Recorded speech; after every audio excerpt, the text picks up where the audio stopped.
Assalamualaikum warahmatullahi wabarakatuh. Perkenalkan, nama saya Nur Aliani dari Program Studi Pendidikan Agama Islam dengan nomor NIM 125011153. Baiklah, di sini saya akan menjelaskan sebuah materi yang saya dapatkan dari jurnal yang berjudul Pentingnya Pendidikan Karakter pada Anak Sekolah Dasar di Zaman Serba Digital. Di sini saya menemukan identifikasi masalah dari jurnal tersebut, yaitu zaman sekarang semua serba teknologi yang menjadikan anak terlihat sangat pasif dan jarang bersosialisasi di keluarga maupun di masyarakat.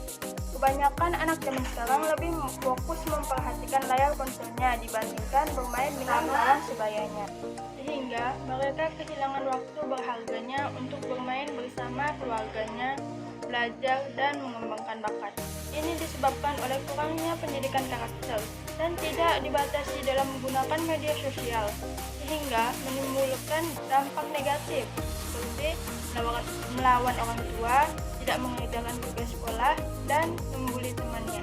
Di sini saya mempunyai tawaran solusi, yaitu sebagai orang tua seharusnya memberikan batasan kepada anaknya dalam menggunakan media sosial dan menanamkan karakter kepada anaknya untuk bertanggung jawab dalam mengerjakan tugas sekolahnya.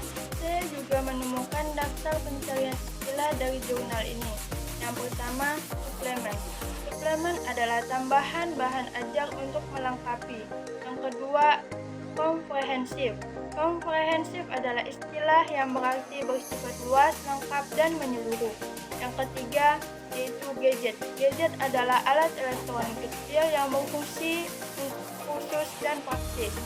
Yang keempat adalah individual. Individual adalah seseorang atau satu kepribadian. Yang kelima adalah ekstensi. Ekstensi adalah keberadaan atau kehadiran.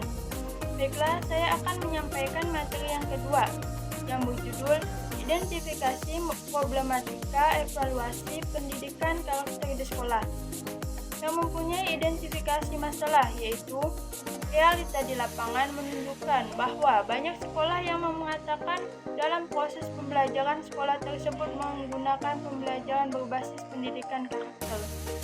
Namun, pada praktiknya belum sepenuhnya memenuhi pencapaian tujuan pendidikan karakter. Meskipun pembelajaran di sekolah sudah merencanakan beberapa instrumen pendidikan karakter, tapi hanya sebagai wacana, belum sampai pada titik pelaksanaan atau aplikasi pendidikan karakter yang diharapkan. Baiklah, di sini saya mempunyai dua tawaran solusi. Yang pertama, sekolah harus memastikan bahwa pendidikan karakter tidak menjadi wacana, tapi juga diimplementasikan dalam praktik pembelajaran sehari-hari. Yang kedua, guru harus diberi pelatihan dan pendamping untuk meningkatkan kemampuan mereka dalam mengintegrasikan pendidikan karakter ke dalam pembelajaran. Daftar pencarian istilah yang saya dapatkan dari materi kedua adalah: yang pertama, psikomotor. Psikomotor adalah kemampuan yang berkaitan dengan perpaduan keterampilan fisik dan pikiran. Yang kedua adalah hierarki.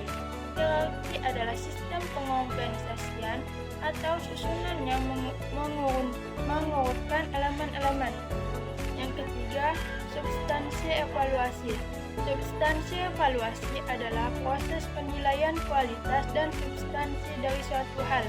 Yang keempat, elaborasi. Elaborasi adalah proses mengembangkan ide, gagasan, atau informasi. Yang kelima adalah konkret. Konkret adalah suatu yang nyata, benar-benar ada.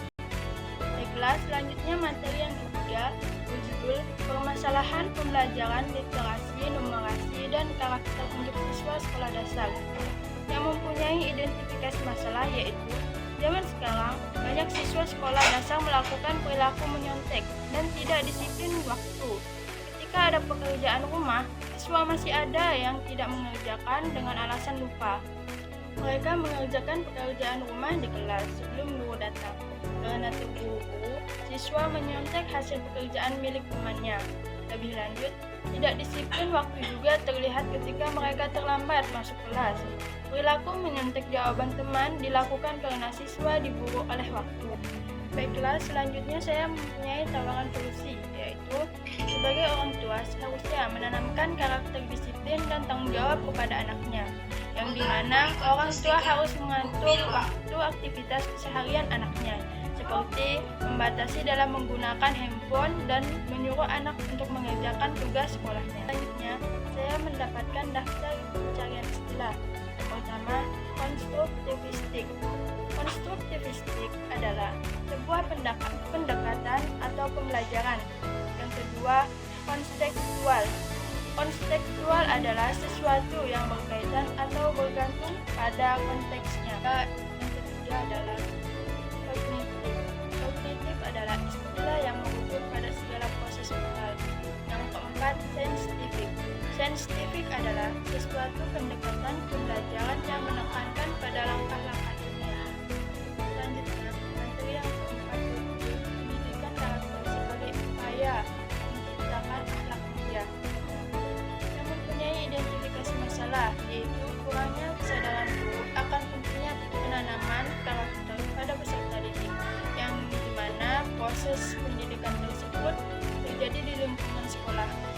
Siswa tidak berhasil dalam meraih prestasi belajarnya, namun dia juga harus memiliki karakter yang tinggi untuk mencapai cita-cita menjadi manusia sukses yang bermanfaat untuk dirinya dan orang lain. Selanjutnya, saya mempunyai tawaran solusi, yaitu seharusnya seorang guru menanamkan karakter disiplin, kerja keras, jujur, sopan, santun, pantang menyerah, dan lain-lain. Karena peran guru sebagai motivator peserta didik untuk mendorong siswa agar lebih giat dalam belajar dan pantang menyerah. Selanjutnya, saya mendapatkan daftar pencarian istilah. Yang pertama, antusiasme adalah perasaan gembira dan semangat. Yang kedua, operasional. Operasional adalah segala hal yang berkaitan dengan pelaksanaan kegiatan. Yang ketiga, aktualisasi. Aktualisasi adalah pewujudan atau pelaksanaan nyata dari suatu rencana. Selanjutnya, materi yang kelima berjudul pendidikan karakter dalam dunia pendidikan, yang dimana mempunyai identifikasi masalah, yaitu ada beberapa hal yang menjadi permasalahan penyimpangan karakter, sehingga pemerintah merasa perlu untuk membangkitkan kembali pendidikan karakter di sekolah. Yang pertama, karena metode pembelajaran yang tidak sesuai. Yang kedua, peserta didik lebih banyak menghafal daripada memahami. Di sini saya mempunyai tawaran solusi, yaitu guru seharusnya menggunakan metode pembelajaran lebih interaktif, seperti menggunakan sebuah permainan di dalamnya mencantumkan sebuah materi pembelajaran sesuai pelajaran yang dibahas.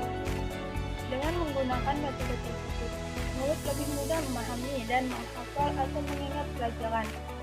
Guru juga bisa menanamkan karakter seorang murid yang dimana murid harus sabar, tanggung jawab, dan pantang menyerah dalam mengerjakan tugas. Baiklah, selanjutnya daftar pencarian istilah yang saya dapatkan yaitu yang pertama, eksplisit.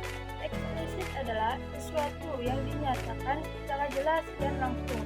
Yang kedua, dekadensi.